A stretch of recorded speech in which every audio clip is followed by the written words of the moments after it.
So, HBO'S episode 3, The Last of Us, we see and get introduced to a new character, two characters, one played by one of my favorite comedic actors, Nick Offerman, and another actor I'm not too familiar with, but we learned the story of their life and what they went through during this is more than a pandemic, apocalyptic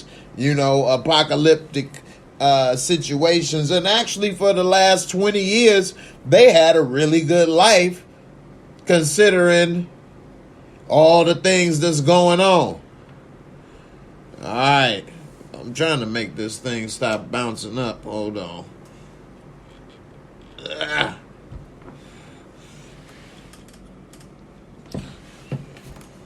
Oh, well. All right. I appreciate everybody for coming through. Hold on. Let me make sure the bat signal. Let me turn on my Wakanda back signal. All right. Savannah be on the gear. You like the gear? Savannah, I got to make sure I stay fresh now that I'm doing this a little different. Because, Savannah, you always be on my gear, so I don't want to come out looking bummy. All right, so The Last of Us right now, it's a different show in the sense that we're learning a lot more backstory about our characters, and they're doing it in like flashbacks, and they're doing this zombie storytelling a little differently in that regard. Now, this third episode, we met Nick Offerman, who ended up being Bill, and he found a man in his hole. He found a man in his hole.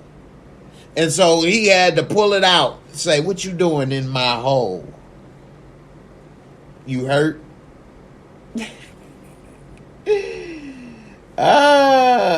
What's up, Tamika? Mika, what's good, girl? How you feeling? Dame Dollar, what's up? I appreciate it. D. Renee, what's up, girl? How you feeling? I'm going to go ahead and break it on down. My first reaction last night for BMF, some people say I didn't do it in order, so I'm going to try to do it in order. And I appreciate y'all for hanging through with a brother, because, I was running late. And as Juan Blaze say, I am on the way, and here we go. So, we see, let me make sure one thing right quick. All right. So, in this first episode, we see that he's still trying to drop off Ellie. He dealing with the loss of Tess. And so, as they're going, we see them do a flashback in the show.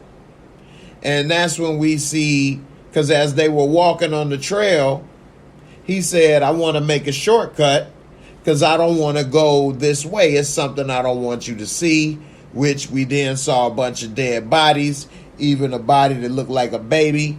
Then come to find out it was a baby and a woman, and that the army had all these people thinking that they were going to quarantine zones, quarantine centers, and they was executing people that wasn't even sick. He's like, sick people can get infected. So you have to go early. Sick people don't get infected. I don't want you to be clicker. You clicker? Huh? You clicker? So he ended up, I need some. I'm low right now. But so we see she go anyway. He tell her about it. Then it fast backwards, flashback. We see that the military was coming in neighborhoods, and we see him come in this one neighborhood, round everybody up and take them away. And at the time this was happening, Nick Offerman, he had some type of, he was like a doomsday prepper, survivalist. I was a survivalist. 9/11 was an inside job. All the government are Nazis. That's what he believed in. He had a dope little spot, man. Seeing him made me wish I wasn't in the condition I was in, because he was able to prepare and do a lot. So he had a dope little hideout underneath like a china cabinet in his house, and the china cabinet lift up and it gave him access to this bunker in the basement. And so when the military came through, they like, yeah, we swept it. Ain't nobody here. We even looked in the basement. Then he come up out the basement. While he was in the basement, there's cameras and stuff everywhere. You're not going to come get me, you jackboot New World Order thugs. So after they rounded up everybody was gone. He pop out. He hop in his little pickup truck, get a boat, fill it up full of stuff. He start prepping, building the damn perimeter gate. He had a whole little city right there. I mean, he did some work right in there, man. That was pretty cool. He ended up having booby traps. Booby traps. And one of them fell in the manhole. He was all up in that manhole. And so we see later he come out and get him. And he get him out and he say, you know, if I feed you, I'm going to have to feed everybody. And this ain't no Arby's. I don't give out free lunch. He said Arby's didn't give out free lunch. It was a restaurant. So it's pretty cool. He let him in. Turn out he can cook his ass off. He made him some damn rabbit. The rabbit getting old, baby. The rabbit getting old. But it was tasty. Turn out this was Brokeback Apocalypse. Brokeback Apocalypse. They was gay. But it turned out Nick Offerman, when he asked him, he said he wasn't gay. He ain't never did it before. I guess being lonely. I guess he figured ain't like he got a chance of some cuckoo running around here no time soon. So let's see what this do. They end up, you know, falling in love, spending time together. We see that this is in the beginning of the apocalypse. They end up being together the next 20 years. And they really had smooth sailing for the most part. They really got lucky not having a lot of raiders and too many zombies coming for them. They was able to handle whatever came their way. I wish these pictures would load up, but that's what was taking me so long, trying to get everything together. But the clickers, they slow me down. But they had smooth sailing, man. He had a dope compound, man. A dope compound. How many of y'all would like that? Man, he was dope. It made me wish I was able to do something like that. I mean, he was able to go to the gas company, hook up the gas. I don't know if it's that easy to just turn a couple of knobs. I think all this stuff is a little more electronic nowadays, but he was able to keep the gas going for 20 years. Damn. I don't know if it's that simple. But they had cooking gas, heating gas. He ended up putting flamethrowers as a booby trap. This dude had flamethrowers. He had it where if the tripwire, a zombie hit the tripwire, the shotgun shell go off, blow their head off. He was like, That never gets old. So, you know, he had it really set up. And there was this part where they got attacked. So they was showing like in 3-year increments. Then they skipped like 10 years. Now they both real gray old men. And so then, you know, we see at one point that they met Joel and Tess. And he was kind of hesitant at first. Survival Bill, Nick Offerman, he was kind of hesitant at meeting with them at first. But, you know, the other Bill softened him up. He made a little twinkle in his eye when he had them strawberries. He was like, come here.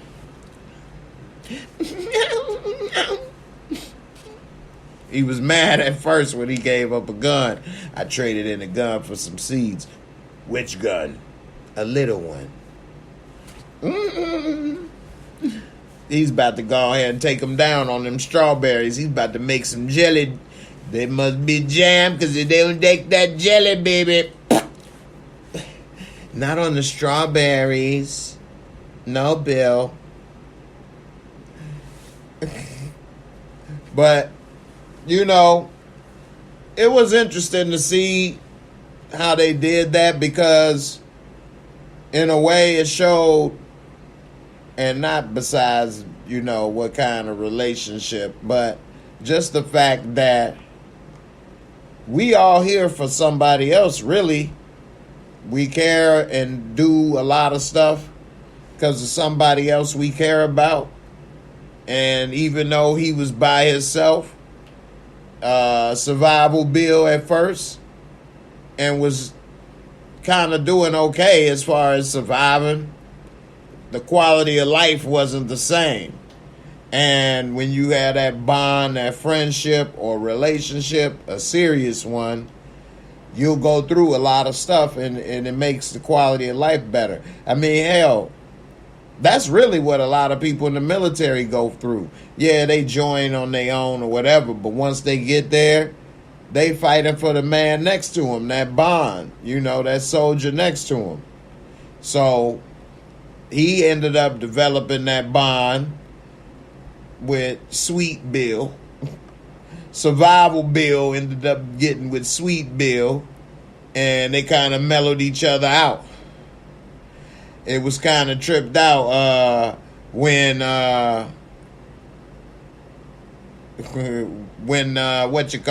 when he got shot. I thought when Survival Bill got shot that he was about to die. Turned out, flipped it around, you know, Sweet Bill was the one that ended up 10 years later not doing too good. And Survival Bill was like, sorry for getting older faster than you. And see, that just goes to show, man, people don't value their health until it's gone. And you never know. People be talking crazy about somebody. I've heard people say all kind of things to me and my condition. And yeah, I tried to take care and do this and that. And one accident can change a lot. But hell, you can not have an accident and just be living. And then, you know, in your 40s or 50s or 60s, anything could pop up that you was never expecting, and now you could be going through some things, unfortunately. So you never know what lies ahead in life. And Sweet Bill, you know, he was doing good. He seemed to be in good health, didn't get shot, and he ended up being the one with, it looked like, MS or something, or ALS. Savannah, what's up? You say you sell that set, I will buy it with Cap. What set? This hoodie and this hat? What you talking about? D. Renee, I missed it. Don't mess with Bill. Stephanie Young, fly, Eagles fly. Eagles looking good.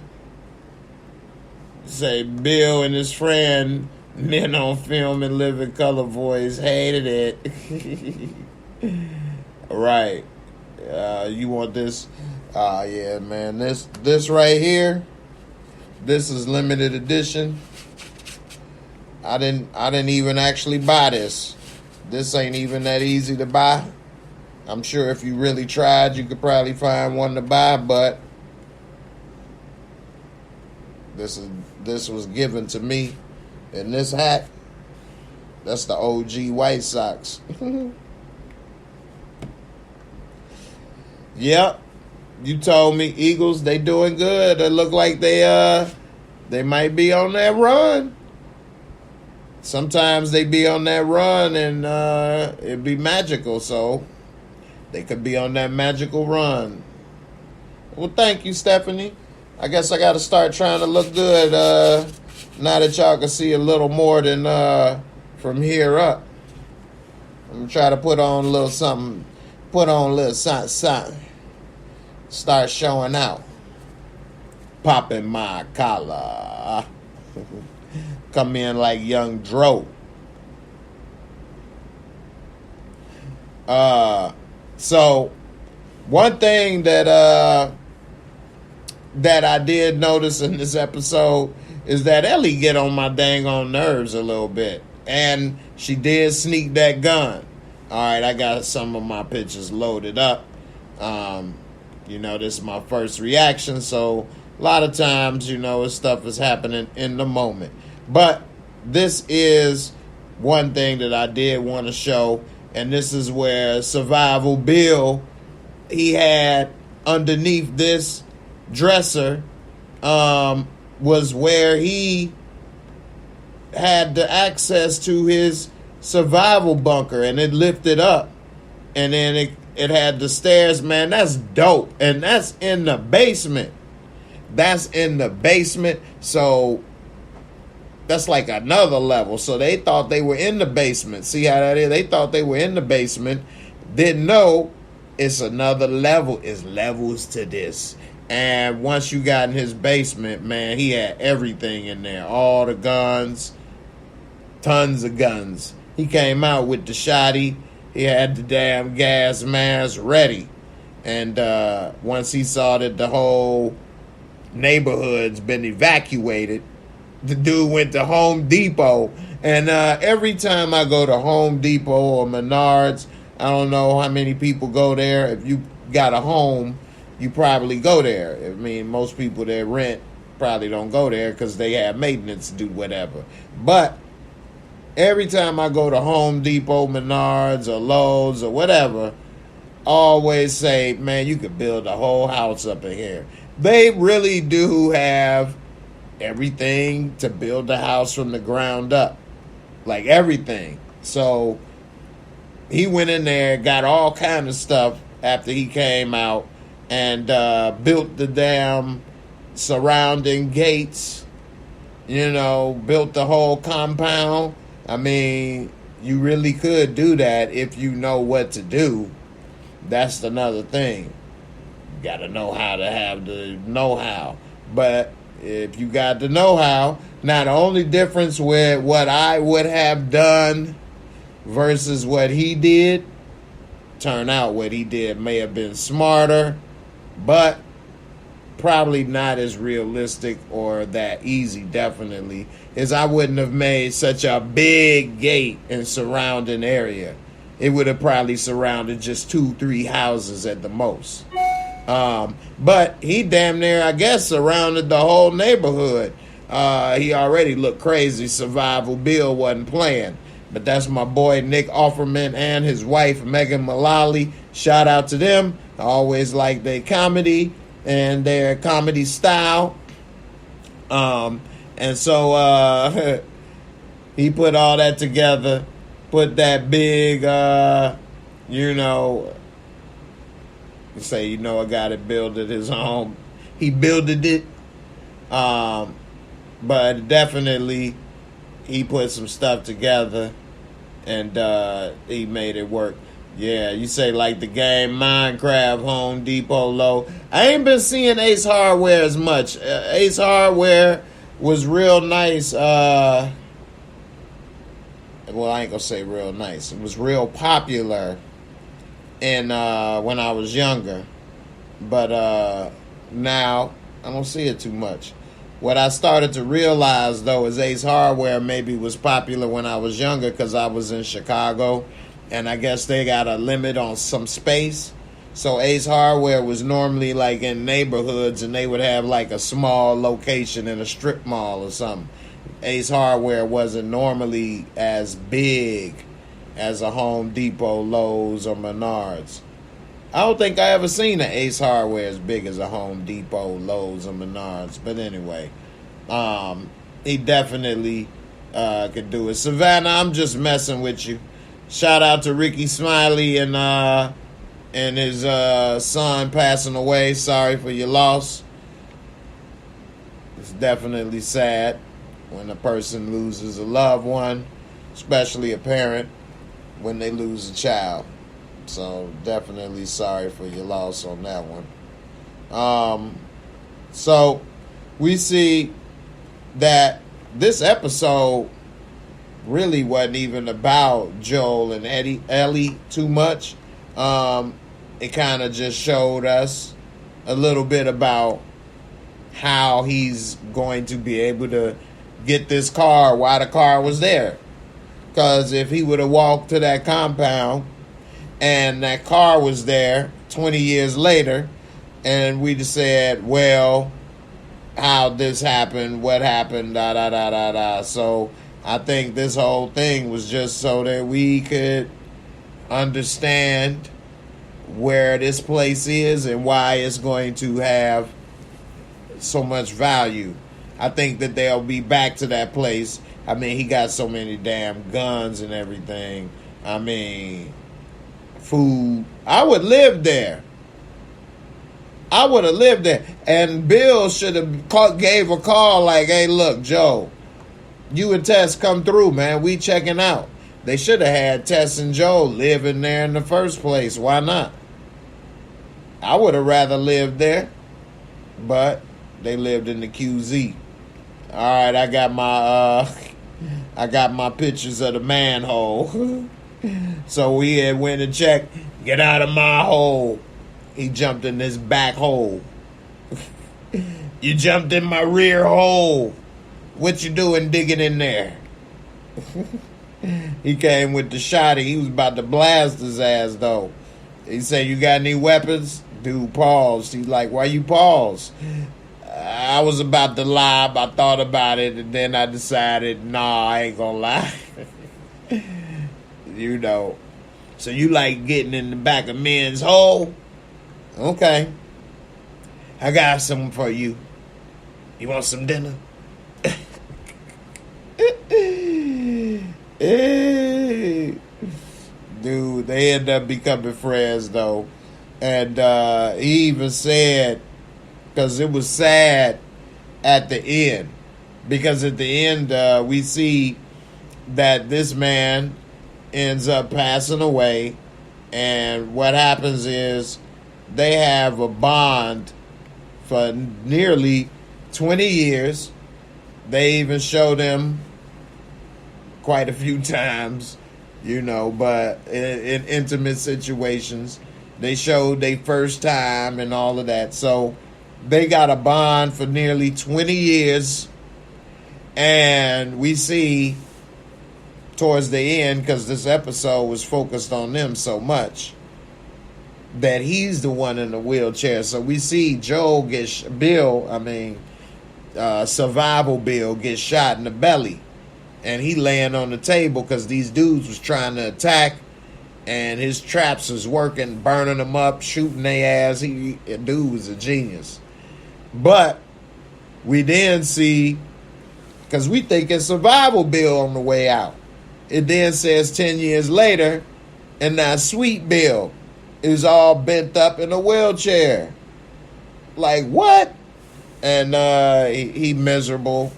And I definitely can understand quality of life and things of that nature.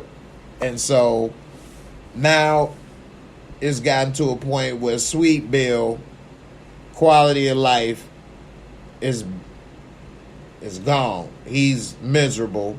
And he tells Survival Bill, I want you to get my meds, because they've been getting meds from Joel and Tess and trading the bag of dope.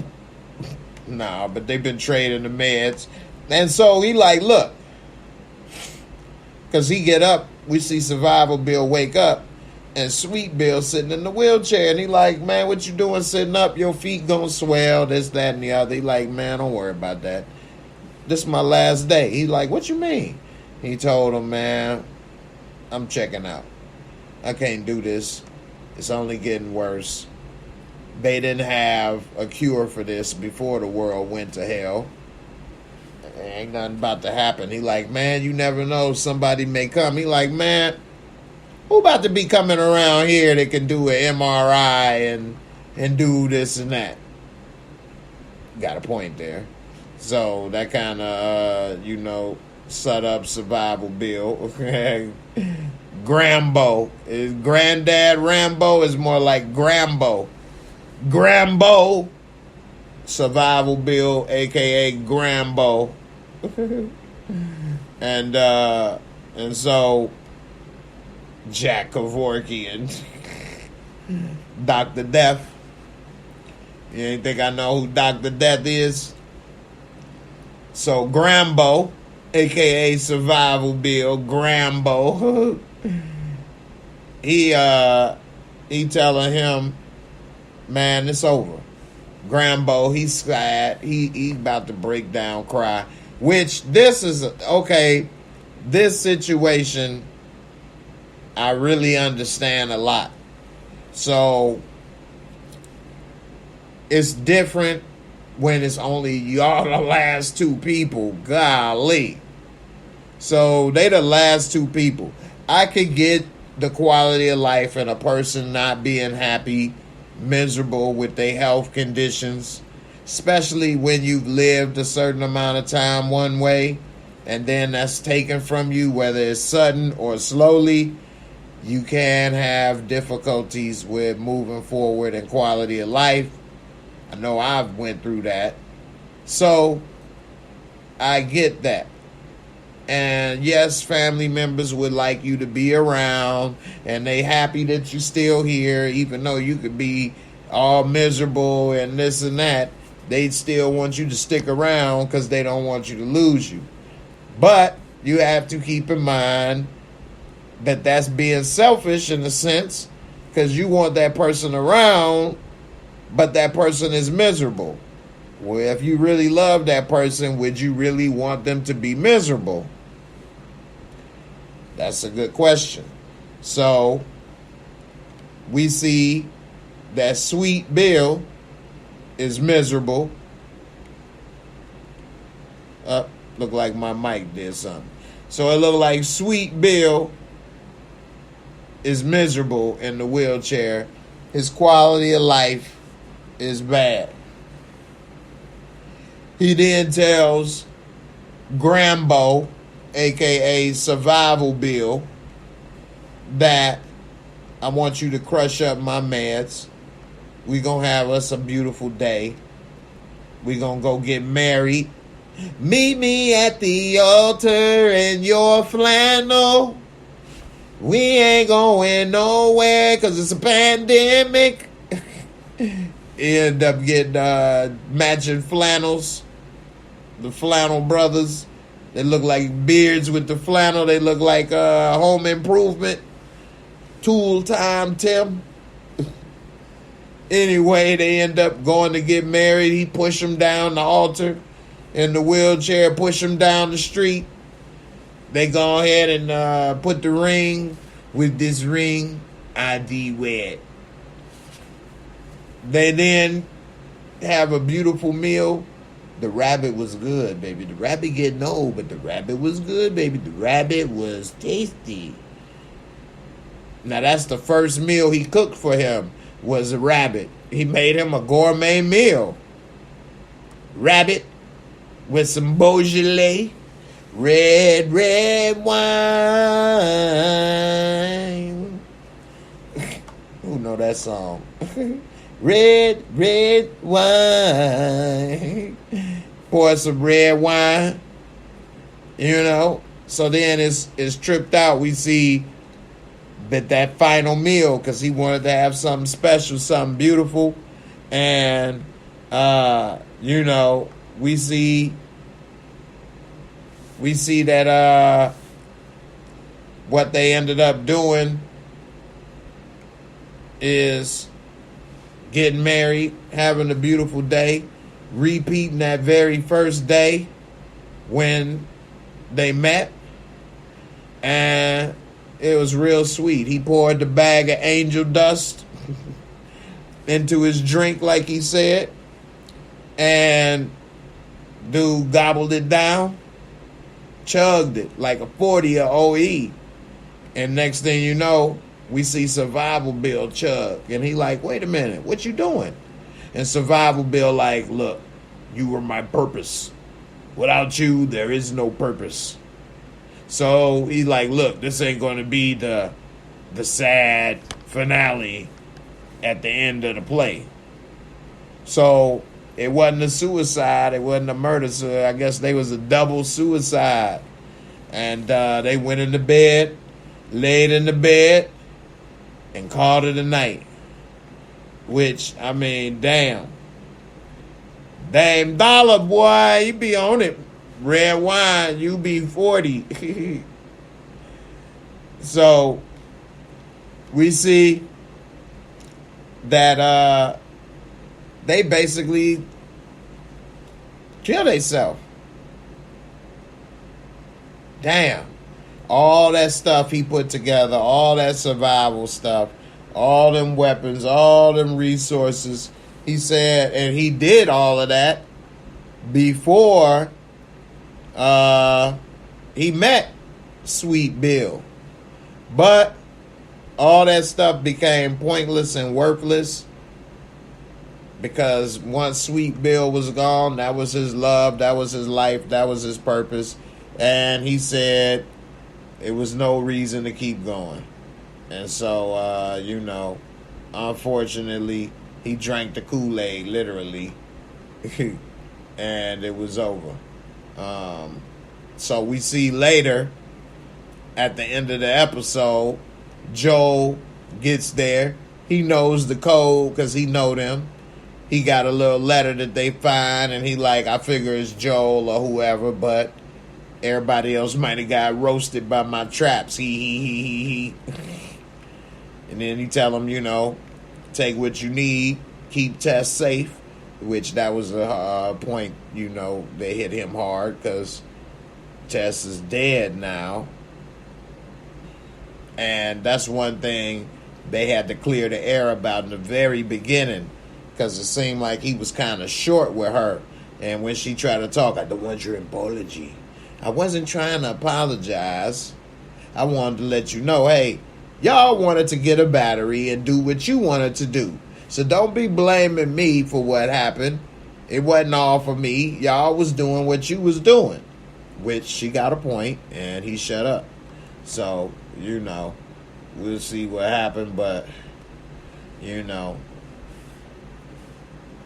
he ended up going because they got cool after that, I guess, for the most part. Once they got to the compound, we see later, they're dead. He couldn't get in the bedroom. And in the letter, it even said, don't go in the bedroom. He ended up having the keys to that S10 Blazer. And he was smart because he had that battery taken apart so that you couldn't just take that car. You had to put the battery together, put it back together, and then charge it. That was smart because if you leave it together for years or he didn't know when maybe somebody could come, the battery would corrode, be no good. He took the battery apart. Dude was smart. Dude was smart, man. I give it to him, man. I wouldn't have known how to do that.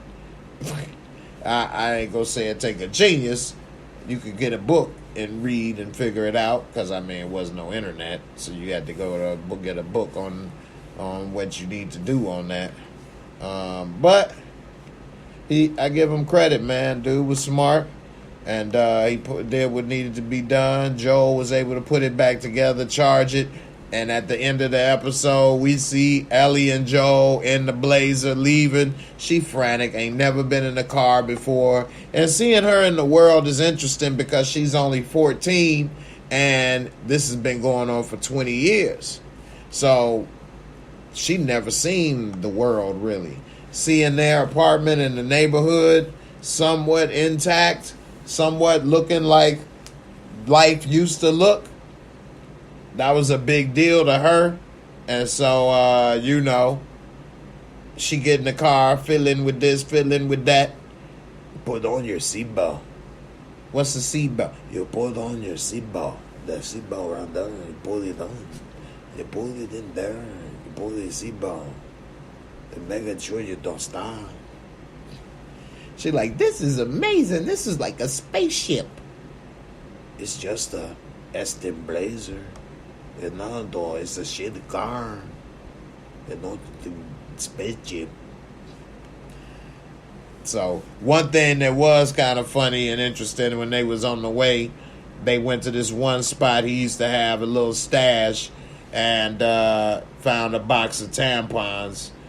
So, I don't know, it made me think it's kind of sad for women in a way in the pandemic. Because women, y'all got stuff that we don't have to go through. What women gonna do in the pandemic? I mean, I keep saying pandemic. Apocalypse. This is worse than the pandemic, obviously. But what will women do in the apocalypse when it's that time of the month? They just gonna put a sock up there or something? I mean, damn, man. Hey, guys. We got to give it up to the ladies. They got a lot to do in life. They got a lot to go through. Then women got checkups and stuff they need to check up on. Men, we don't even do that. We just go through life a lot of times. Not to say we shouldn't have checkups, but she found her a box of Tampax Pearl. She was like, oh yeah. Oh, yeah. Now, I hope she don't leave it up there too long and get septic shock. Leaving it up there for 2 weeks. Hey, I only got a limited supply. She turned into a clicker.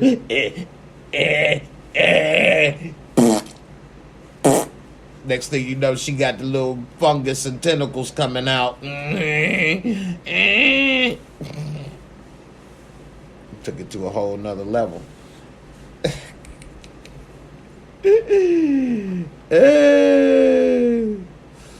Yeah, man, I'm about to go ahead. Women, Tamika, you say we gonna go insane. Man, that's one thing no zombie movie or show ever covered. What are women gonna do with feminine care? That's probably because most of this stuff is written by men. But you say we can't be red taping all over the place. We would go crazy. I know I would. Man, everybody would, man, that's a serious thing, man. What would women do?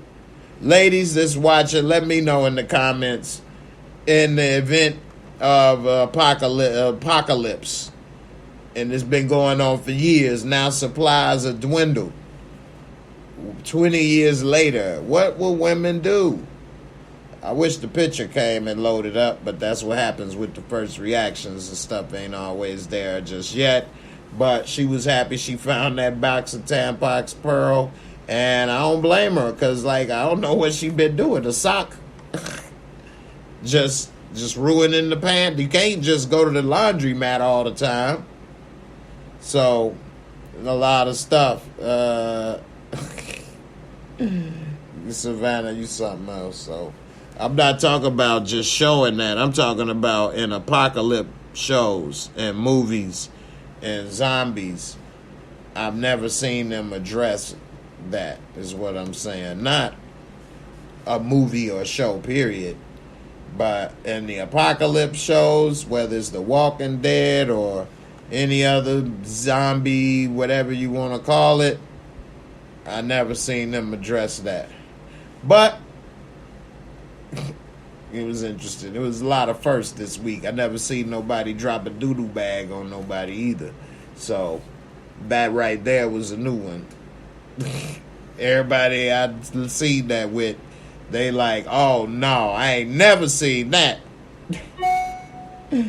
So I'm gonna go ahead and give it my MOORESCORE. They did a slow scene of them meeting each other and getting in the bed and all that and about to kiss, and they had a little man moment. Two manly men, bearded up.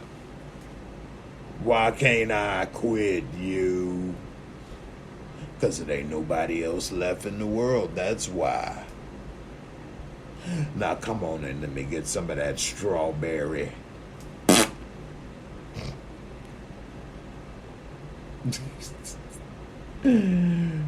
Alright, let me go ahead and do the MOORESCORE and get up out of here.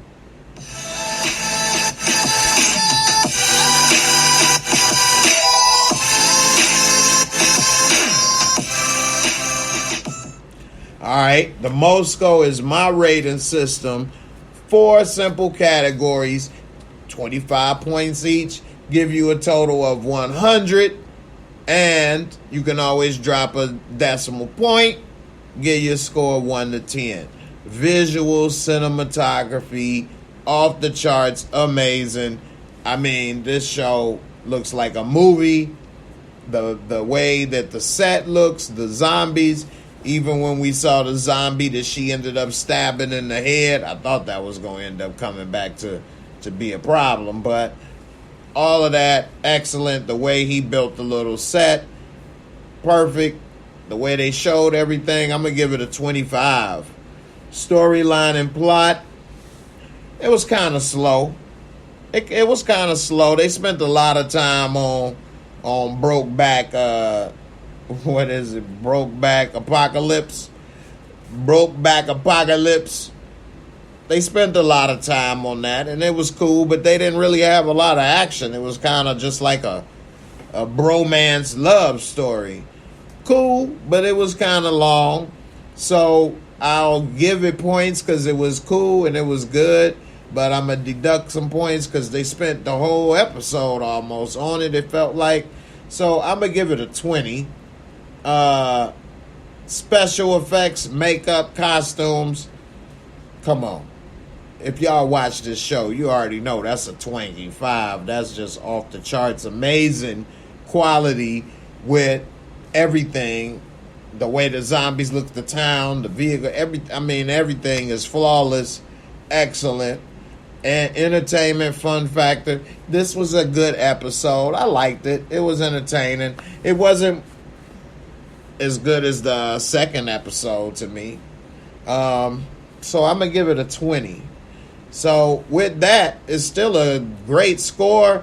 Comes up to a 90 out of 100 on my MOORESCORE that I have, which you can break down to a 9 out of 10.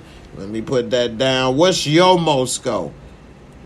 I want you to put hashtag MOORESCORE and then put down what you would rate this episode. Mine is a 9. I always give a 0.5 margin of discretion. So if you think it was an 8.5, I can see that. If you think it was a 9.5, but you can make the argument for that, and it's there. So with that being said, a 9 is what I'm rolling with. Shout out to Dre Dubs. Hitting me with a Twanky. I really appreciate it. I don't get too many super chats, so when I do, I definitely appreciate it. Make me want to dance over here. Let's see what I'm going to play for you. Dre W. Make me want to celebrate. Cheers to you. Let's see what else we got. I've come to believe it's not so much what you believe, it's how hard you believe it.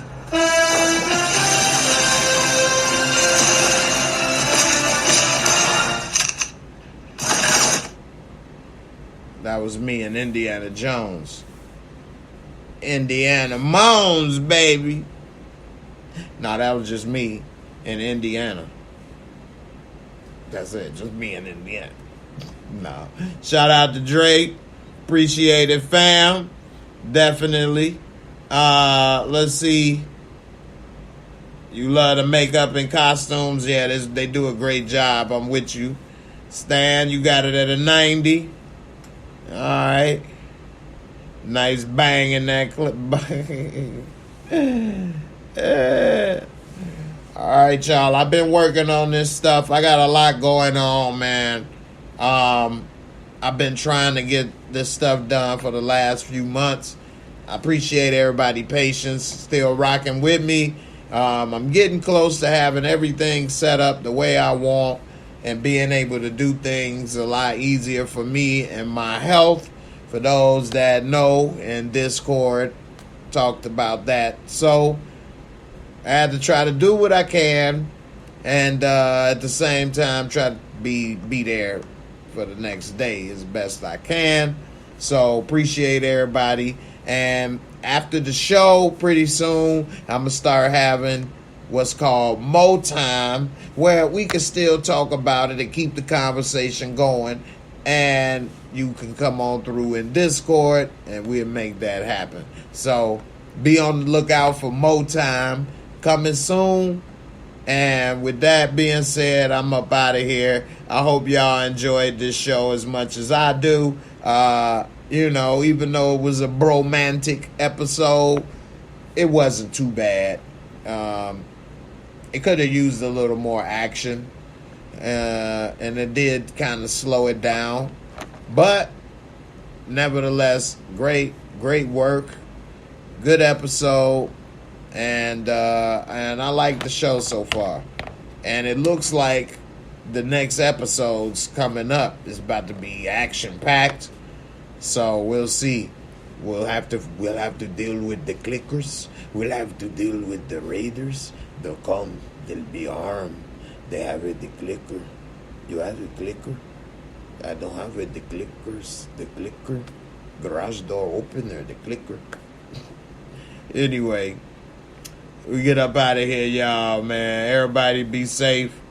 I appreciate everybody for coming through. I'm going to try to do some giveaways, all kind of stuff in the future coming soon. I might even give away the Wakanda bat signal one day. Who knows?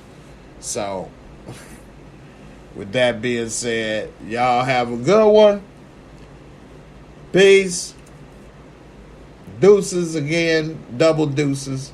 And we out.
Liquor.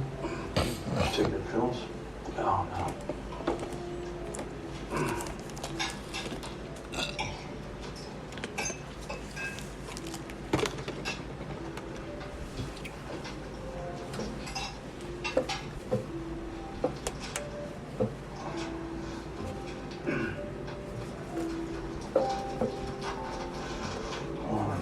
Orangey.